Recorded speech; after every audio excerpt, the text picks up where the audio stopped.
Allah Subhanahu wa taala menceritakan kepada kita tentang kisah para nabi agar kita bisa mengambil pelajaran dari mereka. Merekalah orang-orang pilihan yang telah dipilih oleh Allah Subhanahu wa taala untuk mengemban risalah Allah Subhanahu wa taala kepada hamba-hambanya. Allah berfirman, "Ulaikal ladzina hadallah fabihudahum muqtadih." Mereka itulah orang-orang yang telah mendapatkan petunjuk, yaitu para rasul dan para nabi. Fabihudahum muqtadih, maka ikutilah petunjuk mereka. Allah juga berfirman, laqad kana fi qasasihim ibratul liulil albab. Sungguh pada kisah-kisah mereka ada pelajaran bagi orang-orang yang cerdas. Di antara hamba-hamba Allah yang mulia yang Allah kisahkan kisahnya dengan kisah yang panjang adalah kisah Nabi Nuh alaihissalam. Dan kisah Nabi Nuh alaihissalam syarat penuh dengan faedah dan ibrah bagi orang-orang yang cerdas. Di antaranya adalah kisah Nabi Nuh alaihissalam yang jauh dari penyakit ujub. Allah Subhanahu wa taala berfirman tentang dakwah Nabi Nuh 950 tahun, ya. Falabitha fihim alf sanatin illa 50 aman. Beliau berdakwah selama 950 tahun. Namun akhirnya fa akhadhahumut tufan wa hum zalimun, akan tapi akhirnya kaum Nabi Nuh berbuat zalim, berbuat syirik, tidak bersyukur kepada Allah, maka mereka pun ditimpa dengan banjir yang besar yang menghanyutkan mereka seluruhnya kecuali segolongan kecil dari orang-orang beriman kepada Nabi Nuh alaihissalam. Allah berfirman, "Kadzabat qablahum qaum Nuhin, fakadzabu 'abdana wa qalu majnunu wazdujir." Sungguh sebelum mereka kaum Nabi Nuh telah mendustakan Nabi Nuh. Dan mereka berkata Nuh adalah orang gila dan telah diancam. Fada'a rabbahu anni maghlubun fantasir. Maka Nabi Nuh pun berdoa kepada Allah. Dia berkata, ya Allah, sungguhnya aku dikalahkan oleh mereka, didominasi oleh mereka, fantasir, maka menangkanlah aku. Allah pun mengabulkan doa Nabi Nuh. Fafatahna abwaabas samaa'i bima'in munhamir. Maka kami bukakanlah pintu-pintu langit yang menurunkan hujan dengan deras sekali. Wa fajjarnal arda uyunan faltaqal ma'u ala amrin qad qudir. Lalu kami jadikan bumi pun menjadi mata air sehingga keluar air dari segala tempat di atas muka bumi, maka bertelumulah air dari langit dan air dari tanah atas perkara yang telah ditetapkan. Wa hamalnahu ala dzati alwahin wa dusur. Lalu kami angkat Nabi Nuh, yaitu bersama dengan orang yang beriman dengannya, di atas kapal yang sederhana yang terbuat dari papan dengan paku. Tajri bi ayunina jazaa'an liman kana kufir. Akan tapi kapal yang sederhana tersebut berlabuh dengan pengawasan dari kami, penglihatan dari kami. Ma'asyiral muslimin, akhirnya air pun keluar dengan begitu dahsyat dari bumi, ditambah dengan air yang hujan yang deras dari langit, sampai-sampai seluruh tanah di atas muka bumi yang mengeluarkan air, sampai-sampai dapur yang biasanya mengeluarkan api juga mengeluarkan air. Kata Allah Subhanahu wa taala, hatta idza jaa amruna wa farat tan-nur, ketika telah tiba perintah kami, sampai dapur pun mengeluarkan air, keluar air. Yang harusnya keluar api malah keluar air. Qul nahmil fiha min kullin zawjayn itsnaini wa ahlaka illa man sabaqa alaihi alqaul wa ma amana ma'ahu illa qalil. Maka kami perintahkan, wahai Nuh, angkutlah di atas kapal tersebut pasangan-pasangan dari hewan-hewan dan juga angkutlah keluargamu untuk naik di atas kapalmu kecuali yang telah tertetapkan bahwasanya dia kafir. Kemudian kata Allah, wa ma amana ma'ahu illa qalil. Tidak ada yang beriman kepada Nabi Nuh kecuali hanya sedikit. Selanjutnya Nabi Nuh pun menjalankan perintah Allah Subhanahu wa taala. Pendapat menyatakan bahwasanya jumlah yang beriman terhadap Nabi Nuh cuma 80 orang, sedikit. Setelah dakwah 950 tahun yang beriman cuma 80, qalil kata Allah dibandingkan yang kafir. Maka Nabi Nuh berkata, wa qala irkabu fiha bismillahi majriha wa mursaha inna rabbi laghafurur rahim. Maka Nuh berkata, naiklah kalian di atas bahtera tersebut dengan mengucapkan bismillah majriha wa mursaha, ketika dia berlayar dan ketika dia bersandar, berlabuh dan bersandar. Di akhir ayat kata Nabi Nuh alaihissalam, inna rabbi laghafurur rahim. Sungguhnya Rabbku Maha Pengampun lagi Maha Penyayang. Ini yang membuat saya merenungkan ayat ini.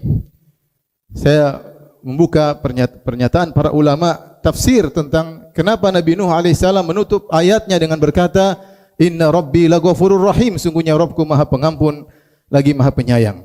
Mungkin terbetik dalam benak saya ketika saya baca ayat ini, Nabi Nuh berkata, naiklah di atas kapal, sungguhnya Allah syadidul iqab, siksaannya keras. Sungguhnya Allah Subhanahu wa taala qawiyyun aziz, sungguhnya Allah Maha kuat, Maha perkasa, mereka akan binasa. Tetapi Nabi Nuh ternyata menutup ayat tersebut, naiklah di atas kapal dengan berkata, Inna Rabbi laghafurur rahim, sungguhnya Rabbku lagi Maha Pengampun, lagi Maha Penyayang. Tahir bin Ashur dalam kitabnya Tahrir wa Tanwir menyebutkan inna di sini, Inna Rabbi laghafurur rahim litta'lil, menjelaskan tentang sebab bahwasanya seakan-akan Nabi Nuh berkata, segeralah naiklah kalian di atas bahtera, karena sungguhnya Allah Maha Pengampun lagi Maha Penyayang. Kenapa Maha Pengampun? Tatkala itu Nabi Nuh alaihissalam tidak sombong, tidak angkuh. Dia sadar bahwasanya dia dan kaumnya selamat bukan karena imannya, bukan karena amal solehnya, tetapi karena Allah yang Maha Pengampun. Karena Allah yang Maha Pengampun. Dan ini dijelaskan oleh Al-Alusi rahimahullah dalam kitabnya Ruhul Ma'ani. Dia menjelaskan Nabi Nuh alaihissalam menyadari bahwasanya dia hanya bisa selamat dan kaumnya karena ampunan Allah Subhanahu wa taala. Karena bagaimanapun seorang beramal saleh, tetap dia melakukan kesalahan-kesalahan, dan amal salehnya tersebut tidak bisa digunakan untuk membayar apapun dari kebaikan-kebaikan Allah Subhanahu wa taala. Dan tidaklah seorang diselamatkan oleh Allah kecuali karena Allah mengampuni dosa-dosanya. Seandainya Allah mengadab setiap dosa yang kita lakukan, ya, maka tidak ada di antara kita yang selamat. Walau yu'akhidullahu an-nasa bidzulmihim ma taraka 'alaiha min dabbah. Seandainya Allah Subhanahu wa taala menyiksa manusia atas dosa yang mereka lakukan, maka tidak ada yang satupun yang tersisa di atas muka bumi ini. Nuh tidak ujub ketika itu. Dia tidak berkata, inilah hasil dakwahku, Allah menyelamatkan aku, 950 tahun aku bersabar, saatnya kalian mampus, saatnya kalian binasa. Tidak. Dia sedang merenungkan tentang dirinya dan kaumnya. Dia berkata, Inna Rabbi laghafurur rahim, sungguhnya Rabbku Maha Pengampun lagi Maha Penyayang. Karenanya, ma'asyiral muslimin, janganlah kita ujub dengan apa yang telah kita lakukan, dengan amal yang sudah kita lakukan, dengan Quran yang sudah kita baca, dengan sedekah yang sudah kita keluarkan, dengan bakti kita kepada orang tua, dengan zikir yang selalu kita basahi lisan kita dengan zikir tersebut. Sungguhnya kita selamat bukan karena amal soleh kita yang sesungguhnya, tapi karena apa? Inna Rabbi laghafurur rahim, karena Allah adalah Maha Pengampun lagi Maha Penyayang. Aqulu qauli hadza astaghfirullah li wa lakum wa lisal muslimin min kulli dhanbin khati'ah fastaghfiruhu innahu huwal ghafurur rahim.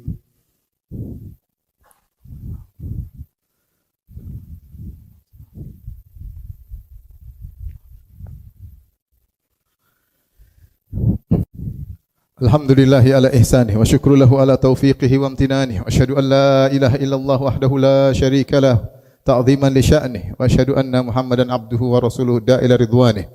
Allahumma salli alaihi wa ala alihi wa ashabihi wa ikhwanih. Al-Imam Ibnu Katsir rahimahullahu taala ketika mengomentari ayat ini, beliau menyebutkan demikianlah kebiasaan Allah menggandengkan antara ya sifat-sifat Allah yang menunjukkan rahmat dan kasih sayang, dan juga menggandengkan dengan bagaimana Allah Maha Penyiksa dengan siksaan yang sedih.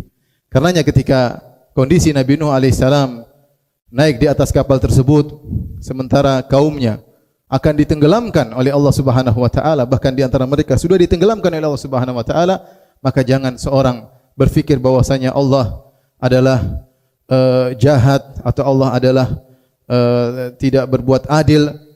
Maka setelah itu Nabi Nuh mengingatkan, Inna Rabbi laghafurur rahim, sungguhnya Rabbku Maha Pengampun lagi Maha Penyayang.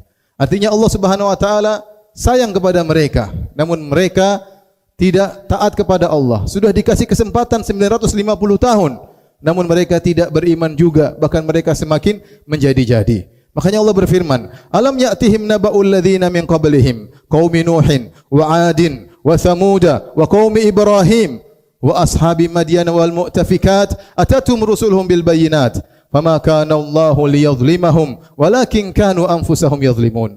Belumkah datang kepada mereka, yaitu orang-orang kafir Quraisy, belumkah datang kepada kalian orang kafir Quraisy berita tentang umat-umat sebelumnya, tentang kaum Nabi Nuh, tentang kaum Ad, kaum Nabi Hud, kaum Samud, kaum Nabi Saleh, tentang kaum Ibrahim, tentang ashabi Madian, kaum Syuaib, dan juga wal mu'tafikat, yaitu kaum Nabi Lut yang Allah binasakan mereka. Ya, Allah binasakan mereka. Allah telah sudah tegakkan hujjah. Atatum rusuluhum bil bayyinat. Rasul-rasul telah datang kepada mereka dengan petunjuk, dengan bukti, dengan mukjizat-mukjizat, tapi mereka tidak beriman. Maka Allah berfirman, "Fama kana Allahu liyadhlimahum." Sungguh Allah tidak zalim kepada mereka. Walakin kanu anfusahum yadhlimun. Akan tetapi mereka menzalimi diri mereka sendiri. Allah Maha sayang kepada kita. Allah sudah berikan kita kesempatan. Allah utus Rasul kepada kita. Allah turunkan Al-Quran. Allah kirim para dai untuk menyuruh kepada kita. Ya. Allah datangkan bukti-bukti. Wa fi kulli syai'in ayatun. Seluruh di alam semesta ini adalah tanda bahwasanya Allah Maha Esa. Ada Tuhan yang harus disembah. Ada Tuhan yang tidak boleh kita bangkang, tidak boleh kita maksiati. Tapi kita senantiasa melanggar dan melanggar. Jikalau ternyata Allah Subhanahu wa taala menurunkan hukuman kepada kita, maka Allah tidak zalim, tetapi kita yang berbuat zalim terhadap diri kita sendiri.